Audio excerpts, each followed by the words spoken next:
Allez, c'est parti. Scène 495.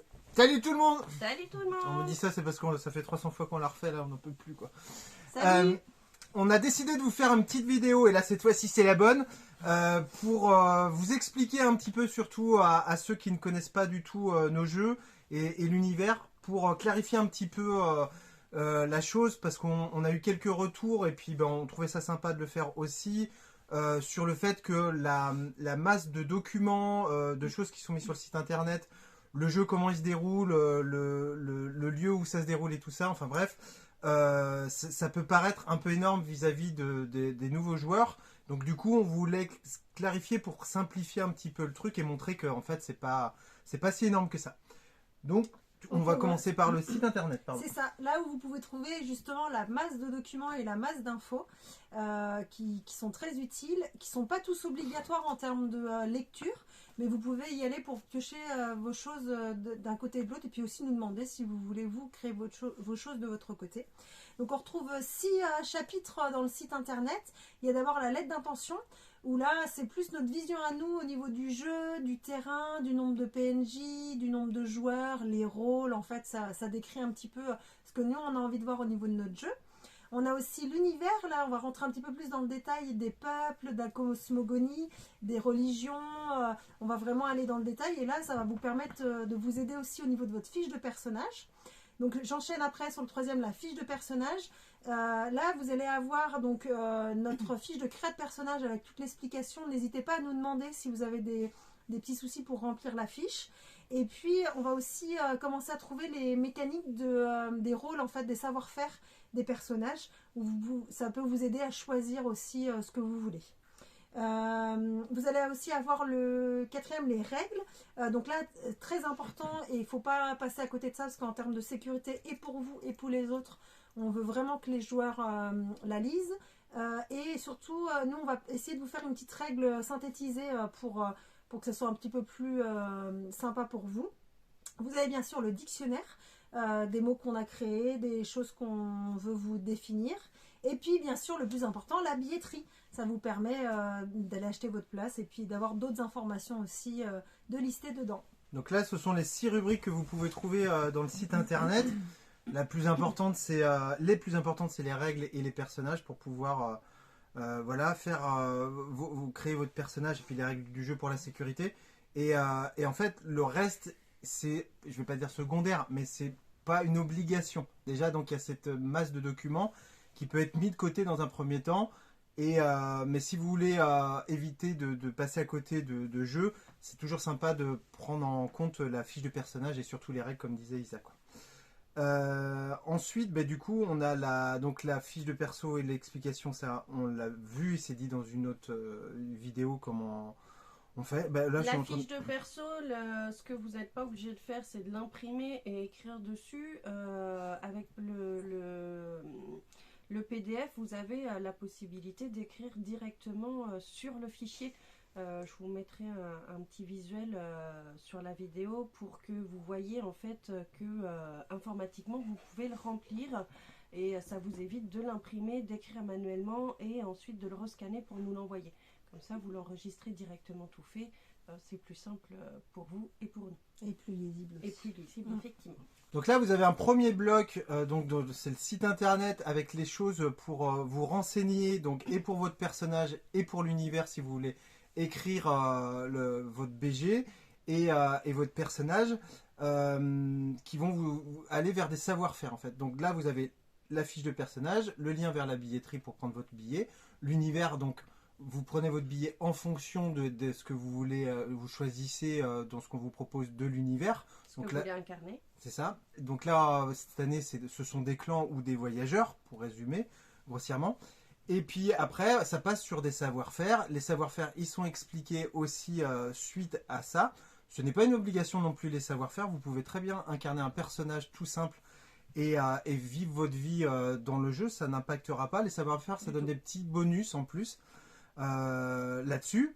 Et ce qui ouvre aussi sur des mécaniques de jeu, sur des papiers jaunes. Alors, je ne sais pas lesquels d'entre vous veut expliquer. En fonction en fait de vos savoir-faire ou pas, puisque vous avez également des petites choses comme ça, ce que nous on appelle les papiers jaunes, que vous pourrez découvrir sur le site qui va vous permettre de faire du jeu en fonction de ce que vous pourrez lire dessus. Alors ça va être du roleplay, ça va être des choses ou aller à chercher ou à récupérer auprès de certains orgas pour pouvoir avancer dans votre jeu.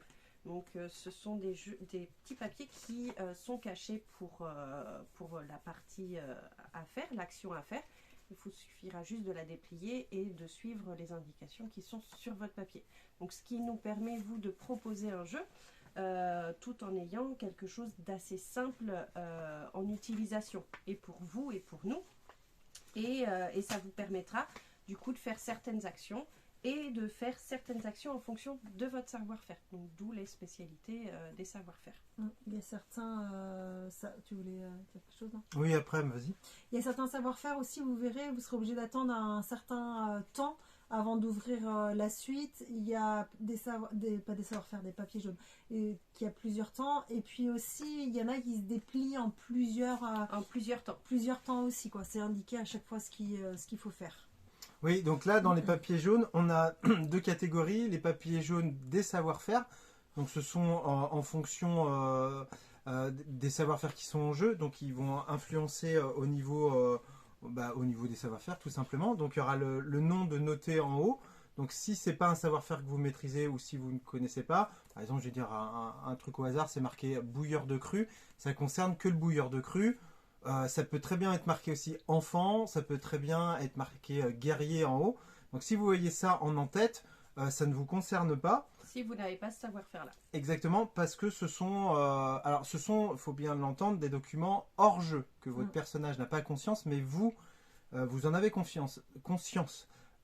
Donc il y a les papiers jaunes savoir-faire et les papiers jaunes simulation. C'est la même chose. S'il n'y a rien, ça concerne tout le monde. Et sinon, c'est noté en haut le savoir-faire ou le type de personnage que ça concerne. Et comme disait Isa et Anna, donc il y a un petit texte ici qui vous explique un petit peu la situation. Donc c'est très souvent une mise en situation et qui vous dit soit vous ouvrez directement, donc il faut décacheter, c'est pour ça que c'est agrafé ici.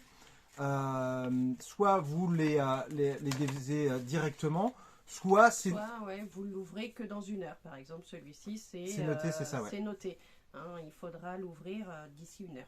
Ou à la manière des livres dont vous êtes le héros, des fois c'est noté de façon. Vous avez la possibilité d'ouvrir ou pas. C'est à vous de décider et de découvrir si c'est un bonus ou un malus ou une mise en situation classique en fait. Et juste pour rajouter, ça peut être des bonnes situations ou des mauvaises. En fait, il n'y a pas que des mauvaises, il y a les deux ou même des neutres. Ou voilà, c'est vraiment, ça peut vous apporter du bien ou voilà. Et c'est pas, alors il y a du hasard, mais il n'y a pas que du hasard, c'est aussi en fonction de la couleur de votre personnage. Alors si vous lisez les fiches de personnage, vous comprendrez de quoi je parle. Des points d'endurance. Si vous êtes plus fatigué, il y a des situations qui vont jouer là-dessus. Et vos points de morale aussi, si vous êtes plus dépressif ou pas, il y a les situations qui vont jouer là-dessus en bien ou en mal. Par exemple, si vous allez à la taverne, aller boire un coup à la taverne, il y a vraiment beaucoup de chances que ça vous apporte des points de morale parce que aller boire un petit coup à la taverne quand vous êtes dépressif, ça peut vous remonter le moral, ou écouter la chanson d'un barde, ça peut aussi vous donner des petits plus. Donc voilà pour les papiers jaunes. On tenait à vous expliquer aussi au niveau du terrain, parce que c'est clair qu'on nous pose souvent la question. On pensait avoir été un petit peu clair là-dessus, mais c'est bien de clarifier un petit peu. Alors, je sais pas, si vous voulez au niveau du terrain, on est sur un terrain qui est quand même de 6 hectares. Il y a toute une partie qui est en forêt. Sur ce terrain, vous pourrez retrouver des commodités pratiques comme 2 douches et des toilettes, ainsi qu'une petite cuisine extérieure, vraiment pour ceux qui ne souhaitent pas prendre leur repas et qui souhaitent faire quand même réchauffer leur repas en dehors du jeu. Il y a ce petit point sanitaire et des commodités un peu pratiques pour ceux qui veulent les utiliser. Sinon, vous avez possibilité d'utiliser un espace tente moderne qui sera hors jeu et un espace tente dans le jeu qui colle au thème donc du corps de l'Inaria, thème médiéval, où vous pourrez vous installer directement dans le village ou un petit peu à l'extérieur comme vous voulez pour pouvoir y dormir. Il nous reste encore, juste pour info, des possibilités de réserver des tentes médiévales que nous on a à l'association. Il nous reste encore 2 sur le site internet si ça intéresse certains pour être dans l'immersion du jeu. Alors pour la petite histoire, le terrain c'est un ancien camping qu'on appelle un camping à la ferme, donc qui a gardé un super charme. Comme disait Anna, il y a une belle partie boisée.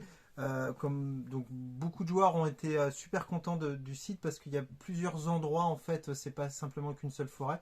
Et vous y trouvez aussi des toilettes sèches à Exactement. plusieurs endroits. Oui. Et du coup, il y a plusieurs endroits pour créer des ambiances, qui est super sympa pour nous pour créer du jeu.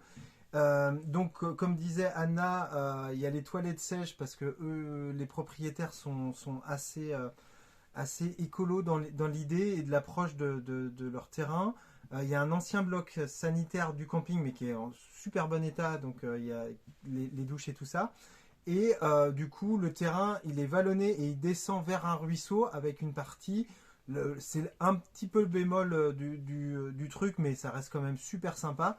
Une partie publique qui n'appartient plus au domaine dans lequel on est, mais on a l'autorisation de la mairie de l'utiliser avec un ruisseau. Donc il y a au moins 6 hectares, on n'a pas fait les calculs entiers, mais il y a une belle partie de jeu à faire là-bas, quoi. Je pense qu'on a tout dit. Après, c'est plus cette année, on a recruté entre guillemets un traiteur pour les repas du samedi midi et dimanche midi. On aura l'organisation par quelqu'un aussi du samedi soir. Donc voilà, on a différents repas avec des repas complets, entrée, plat, dessert. Qui nous a peut-être manqué l'année dernière. C'est ça, exactement. Et on termine, j'espère qu'on va pas trop vite, mais bon, ça fait déjà 11 minutes. Et puis je vois qu'on reste sérieux pour éviter, parce qu'on a recommencé plusieurs fois la vidéo, ça va mieux maintenant. Mais Et on a dit qu'on faisait une vidéo courte aujourd'hui. Non, ouais, c'est ça. On était la vidéo bêtisier, je crois qu'on a du stock. Ouais. Juste terminer sur le type de jeu, on voulait expliquer un petit peu le jeu, comment il se déroule. Je sais même pas par quoi commencer, tellement il y a de trucs à expliquer et qu'il faut aller assez rapidement. C'est un jeu médiéval fantastique, comme beaucoup l'ont vu, avec des créatures et des tentes médiévales en jeu, tout un campement. Nous, ce qui est sûr, c'est qu'on essaye de mettre en jeu donc, et les papiers jaunes pour créer des situations, mais aussi des corrélations entre les savoir-faire pour faire marcher un petit peu tout ça, puis qu'il y a toute une arborescence de quêtes, de choses à faire entre les joueurs. On essaye surtout de créer une belle bulle immersive. Donc c'est créer du jeu qui va dans le sens de l'immersion. Donc en premier lieu des mécaniques. Donc là c'est pareil, on vous invite à aller lire les livrets d'explications de mécaniques qui vont survoler les mécaniques sans spoiler, parce qu'il y en a certaines, elles sont vraiment spécifiques, comme les alchimistes ou les herboristes. Mais voilà, on essaye de créer tout ça. Donc c'est pour ça aussi qu'on a choisi le domaine du Vigno, parce que le site se prêtait vraiment à cette idée de médiéval fantastique, mais qui donne un côté celtique, viking dans l'ambiance. Et puis, on essaye aussi de mettre plein d'accessoires de jeu. Donc là, on a bossé sur de la vraie monnaie qui va en jeu. On a aussi des cadenas pour donc des cadenas avec des codes pour les crocheteurs. Enfin voilà, on n'a pas tous les accessoires de jeu, mais ce que moi je voulais dire en premier, c'était vraiment qu'on essayait de créer vraiment une bulle pour pouvoir déconnecter. Et puis que ça soit vraiment ludique avec les mécaniques, mais aussi immersif. Voilà, des mécaniques de jeu pour que votre savoir-faire puisse faire des actions de son côté, en plus du jeu qu'on va vous proposer, notamment avec les papiers jaunes, mais vous permettre aussi de réaliser des actions avec votre savoir-faire. Et du coup, on essaye de faire des choses ludiques. Il y a des choses comme ça, il y a les ressources comme vous pourrez retrouver sur les documents pour le bois, pour l'eau, pour le fer. Vous avez des ressources de plantes qui peuvent être récupérées par les herboristes ou le bouilleur de cru. Voilà, il y a plein de petites choses qui va permettre effectivement de vous apporter du jeu en plus du roleplay que l'on pourra trouver sur le site. Alors on a eu quelques retours et puis on va sûrement terminer là-dessus si vous avez rien d'autre à dire, mais au niveau de l'univers, donc le corps de Lunaria, le fil rouge, c'est quiconque une créature légendaire s'octroie son pouvoir. Et il y en a beaucoup qui ont cru que c'était estampillé un GN à combat, or que c'est pas du tout ça, c'est presque même le sens inverse, même si les créatures et tout ça font partie de la fantaisie qu'on veut mettre en avant. Mais c'est pas axé combat, c'est plus axé un jeu d'aventure, de survie par moment. On a quand même une partie qu'on appelle la subsistance, qu'on vous invite à lire dans les règles, où votre personnage est obligé de faire la vie de tous les jours, c'est-à-dire manger et boire, et sinon ça va impacter sur son moral et sur son endurance. Mais pas axé du joueur contre du personnage contre personnage ou personnage contre créature. Pas du tout, c'est juste des points forts et des moments forts du jeu, certes, mais c'est beaucoup axé surtout sur les échanges, les ressources et le roleplay, la diplomatie aussi, mais au même niveau que le combat. Et je voulais dire un dernier truc, mais j'ai carrément, je viens de le perdre, je pense que je suis fatigué ce soir. Bon. Mais voilà, c'est l'idée vraiment de nous, ce qu'on veut mettre en place au niveau du jeu, quoi. Voilà. Est-ce que j'ai oublié quelque chose ou pas? Non, je pense que c'est bon. Je pense que ça va me revenir quand on va éteindre et ça, on va mettra dans le bêtisier. Ouais, c'est ça. On fera un montage. Ouais. Donc ça a été très rapide, 16 minutes, c'est beaucoup, mais dans l'explication, c'est vrai qu'on a survolé beaucoup de choses. Mais c'est qu'on voulait vous mettre en confiance sur le jeu, parce qu'on sent un petit peu aussi les joueurs timides vis-à-vis de notre jeu. Donc du coup...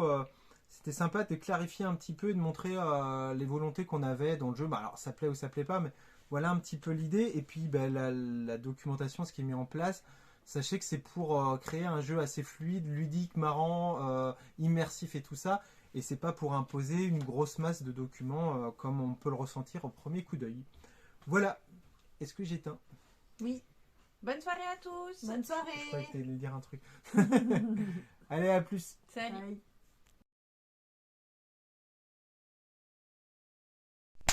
Prise 56. Prise 57. Oui, parce que j'étais comme ça. C'est ça. Alors, le site internet. Je suis désolé, merde, j'aurais pas dû. Votre personnage. Je suis désolé. On peut la couper. Oh ben non. Les peuples. Julien va revenir dans 2 secondes.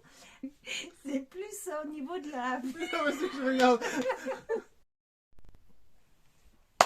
C'est 15 595. Il sait pas peu dire là pour le coup quoi. Salut à tous. Salut. Bonjour.